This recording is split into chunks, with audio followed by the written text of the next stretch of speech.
Quand on parle du don de discernement des esprits, le discernement duquel on parle ici est traduit par le grec qui parle de diakrisis. Diakrisis, ce qui signifie jugement. Donc, le don de discernement des esprits, c'est un don qui te permet d'avoir quoi? Un jugement, un discernement. Ou diakrisis parle aussi de distinction. Donc, quand on parle du don de discernement des esprits, c'est un don qui permet de faire la distinction entre les esprits, qui permet de juger entre les esprits, qui permet de comprendre que telle entité n'est pas à mélanger avec telle autre entité. Ce don spirituel est très important, surtout lorsqu'on parle de la capacité à faire les délivrances. Lorsque tu veux chasser un démon, il est important de savoir que chasser un démon demande un grand discernement. Parce que les démons sont beaucoup réputés pour leur art de comédie. Amen. Un démon, tu peux lui ordonner de quitter la vie d'une tierce personne et l'esprit peut pousser un cri. Ah, il m'a fait, puis il se couche comme ça. Oh, il est là. Ou bien dans ta maison, quelqu'un a un esprit de commérage, il aime un peu raconter, il prend ici, il l'envoie à gauche. Toi, tu penses que c'est seulement qu'un défaut, en tant que c'est un démon qui se manifeste. Et tu peux regarder la personne et puis avec le don de discernement, savoir de quel esprit la personne est animée. Ça peut ne pas être forcément un démon, ça peut même être esprit sous forme de mentalité, sous forme de raisonnement. C'est-à-dire, il y a des personnes qui sont traites de nature, qui ont un comportement de traîtrise, qui ne gardent pas des secrets, qui ont la capacité à prendre ta vie pour aller la poser ailleurs. Quand tu as le don de discernement, ce don-là t'envoie à savoir être prudent avec ces genres de personnes. Parce que quelque chose en toi va te signaler que tu dois savoir mettre un break, tu dois mettre un arrêt entre toi et cette personne à un certain niveau. Parce que l'esprit de la personne peut nuire à ta vie à un moment donné. Beaucoup de choses nous arrivent parce qu'on n'a pas le discernement des esprits. Est-ce que tu sais que l'homme qui est en face de toi est un esprit aussi? Donc le discernement des esprits n'est pas utile seulement que pour savoir si c'est un démon qui parle ou c'est pas un démon qui parle. Le discernement des esprits est utile aussi pour jauger, pour juger les êtres humains. Genèse 1, 26, Dieu dit faisons l'homme à notre image et à notre ressemblance. Et la Bible dit Dieu le créa à son image, il le créa homme et femme. Ça veut dire que l'homme et la femme sont à l'image et à la ressemblance de Dieu. Genèse 1, 26. Mais en Genèse 2, le verset 7, la Bible dit Dieu prit la poussière et il forma un corps. Donc c'est à dire qu'en Genèse 1, 26, il crée l'homme, mais en Genèse 2, 7, il forme l'homme. Donc l'homme formé est différent de l'homme créé. Et vous voyez qu'en Genèse 2, 7, la Bible dit quand Dieu forma l'homme de la poussière de la terre, il souffla dans ses narines un souffle de vie. Le souffle de vie, là, c'est l'homme créé. Parce que l'homme créé est esprit. Or, l'esprit parle du grec qui parle de pneuma. Pneuma qui signifie souffle. Donc, au commencement, Dieu crée l'homme à son image. L'homme est un esprit. Au deuxième chapitre, Dieu forme l'homme. Comme en Genèse chapitre 1, Dieu crée la terre. La terre informe et vide. Informe et vide signifie pas de contenant ni de contenu. Ça veut dire que la terre n'est pas matérielle. Ça veut dire que la terre est spirituelle. Et plus tard, vous voyez que maintenant Dieu parle et Dieu demande à ce que le sec paraisse. Dieu sépare les eaux d'avec le sec. Il appelle maintenant le sec terre et il appelle la main des eaux mer. Et tu vois que la terre qui était invisible au début commence à être visible. Ça veut dire que Dieu a d'abord créé les choses visibles à partir des choses invisibles. Alléluia. Et c'est ce que le Nouveau Testament nous fait comprendre dans les Épîtres. Il dit que tout ce qui est visible a été créé à partir de l'invisible. Donc toi qui es en train de me suivre, il faut comprendre que pour faire aussi l'homme, Dieu va créer l'homme invisible avant de former l'homme visible. Donc l'homme n'est pas le corps. L'homme est un esprit possédant une âme, habitant un corps. Donc il est important que tu comprennes que l'homme n'est donc pas le corps. Quand le corps s'affaiblit et que le corps s'endort, ce qui s'active à 100%, c'est ta dimension esprit. Quand tu es en train de faire des rêves, tu es en train de faire des rêves parce que là, au moment où tu dors, tu ne vis plus par ton corps. Parce que les yeux de ton corps sont fermés, les oreilles de ton corps se désactivent, ton bras, tout se désactive. On dit, elle dort. En réalité, ce qu'on appelle le sommeil est une répétition de la mort. C'est la raison pour laquelle, quand Lazare meurt, Jésus dit, il n'est pas mort, mais il dort. Pour vous faire comprendre que celui qui dort fait l'expérience de la mort. Parce que quand quelqu'un meurt, son corps est désactivé, mais c'est son esprit qui est activé. C'est la raison pour laquelle le corps peut pourrir, mais l'esprit de la personne reste très actif. Et il y a un endroit qu'on appelle le séjour des morts où les esprits vont, les défunts partent. Donc nous ne sommes pas le corps physique, nous sommes des esprits possédant une âme et vivant dans un corps. Donc le don de discernement des esprits n'est pas un don seulement qui concerne le fait de savoir si ici c'est la présence de Dieu ou si ici c'est la présence du diable. Non, c'est pas seulement que ça. Bien que ce soit utile à faire ce genre de choses, ça ne consiste pas seulement à faire ce genre de choses. Le don de discernement des esprits nous permet d'avoir un jugement, de faire une distinction entre chaque esprit, de faire aussi une distinction entre chaque être humain. Est-ce que tu sais qu'à chaque fois qu'on parle de être, c'est qu'on parle d'esprit? Et puisque Dieu n'est qu'un esprit, il dit je suis. Or je suis, c'est la première personne du singulier au présent de l'indicatif du verbe être. Même quand on te pose la question, qui es-tu? Tu vas dire je suis Sosan. Parce que tu es un être humain. Donc ça veut dire qu'en réalité tu n'es pas en train de nommer le corps. Tu es en train de nommer l'être qui est en toi. Parce que le corps que tu vois peut être habité par plusieurs êtres. C'est pourquoi une fille peut être en pleine séance de délivrance, tomber sous l'onction, pendant que la présence de Dieu la secoue de toutes parts. Quand tu lui demandes qui es-tu, il peut te dire je suis Python. En tant c'est la bouche de la jeune fille qui s'appelle Elisabeth qui parle. Comment Elisabeth peut se faire appeler Python? Tu vas penser que c'est une mascarade. Non, c'est pas une mascarade. Seulement que l'être qui a pris possession du corps à l'instant où tu parles n'est pas Elisabeth. Elisabeth est quelque part dans le corps, mais celui qui prend possession de la bouche, ça lui dit, lui s'appelle Python. Donc plusieurs esprits, plusieurs êtres peuvent habiter un même corps. Le don de discernement des esprits peut t'envoyer toi-même à discerner quel genre d'esprit te fatigue. Est-ce que tu sais que tout ce qui est problème dans ta vie ne vient pas forcément de la sorcellerie? Et même aussi les démons et les agents des ténèbres ont aussi une présomption d'innocence. C'est la raison pour laquelle Jésus demande aux démons quel est ton nom, pour ne pas accuser le mauvais personnage. C'est pas parce que je suis le voleur que toute la maison connaît que je suis celui qui t'a volé. Le voleur de la maison n'est pas forcément ton voleur, mais tu l'indexes parce que tout le monde le reconnaît comme étant le voleur. Donc tu emmènes l'enquête, le voleur sera dédommagé, tu fais pas attention, tu vas le dédommager. Parce qu'il a beaucoup volé dans sa vie, mais ton porte-monnaie seulement il n'a pas volé. J'ai envie de dire à quelqu'un, même si ta tante est sorcière, il y a des problèmes qui arrivent à ta vie, ça ne vient pas de ta tante. Tu dois être capable de discerner les esprits. Le problème c'est que vous engagez des combats spirituels sans savoir qui et comment attaquer. Vous vous dites que ténèbres c'est ténèbres. Ténèbres c'est pas ténèbres. Des fois tu n'as jamais eu affaire au python. Tu as eu affaire à la sirène des eaux. Et toi tu es en train de prier. Tu combats le python. En quoi il est concerné par ton problème?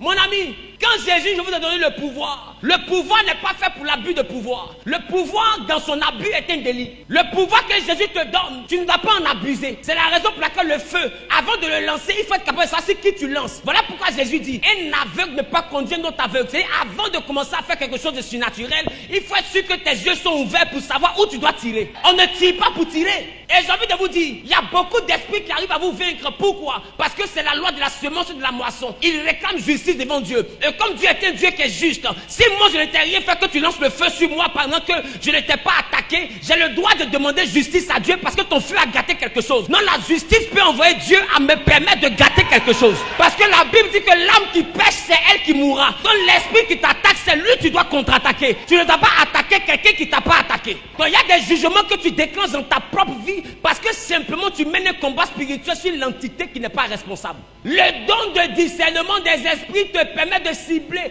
de bien caricaturer, de bien cibler la cible. L'individu attaqué, là, tu dois bien le déterminer. Tu dois mettre la distinction. Distinction, c'est quoi? Séparation. Tu dois mettre à part les différents esprits pour savoir qui on appelle ami et qui on appelle ennemi et qui on appelle adversaire. Tu ne peux pas faire ce tri-là si tu n'as pas le don de discernement des esprits. Si tu n'as pas le don de discernement des esprits, tu ne verras jamais de ton enfant qui dit oh maman je t'aime, tu ne verras jamais le sorcier qui se cache en lui. Si tu n'as pas le don de discernement des esprits, même ta femme ou ton mari peut être la source de ton problème physique comme spirituel. Mais si tu n'as pas le don de discernement des esprits, tu te laisseras tromper par les remarques des gens. Est-ce que vous savez que des fois il y a des gens qui t'acclament mais qui ne t'aiment pas? Le don de discernement des esprits t'envoie à voir ce qu'il y a derrière l'acclamation. Pendant qu'il entend t'acclamer, il y a quelque chose qui attire ton attention et puis qui fait que pendant qu'il acclame, il sourit, mais toi tu vois une hypocrisie. Tout le monde ne voit pas, mais toi tu vois. Pourquoi? Parce que le don de discernement a ouvert tes yeux à un autre niveau. Quand tu n'as pas le discernement des esprits, tu peux appeler un ennemi ami. Tu peux appeler un ennemi mon ami. Parce que tu n'as pas le discernement des esprits. Mais je déclare, je décrète et je prophétise. Sur la vie de quiconque reçoit ma parole, sur la vie de quiconque entend ma voix, pendant que tu fais un pas en avant, que tu possèdes la parole, que Dieu maintenant te connecte au don de discernement des esprits. Que Dieu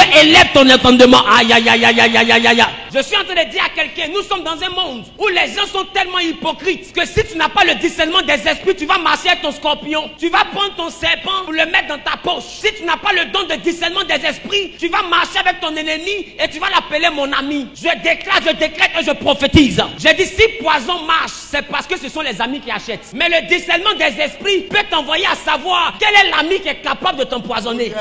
Dès l'instant que tu le vois, tu sais que lui là, je dois me méfier de lui. Parce que ton esprit est ouvert. Je déclare, je décrète et je prophétise que le discernement des esprits remplisse ta vie. Celui qui fait un pas en avant, qui dit amen bien, en possédant cette parole, est propriétaire au nom suprême de...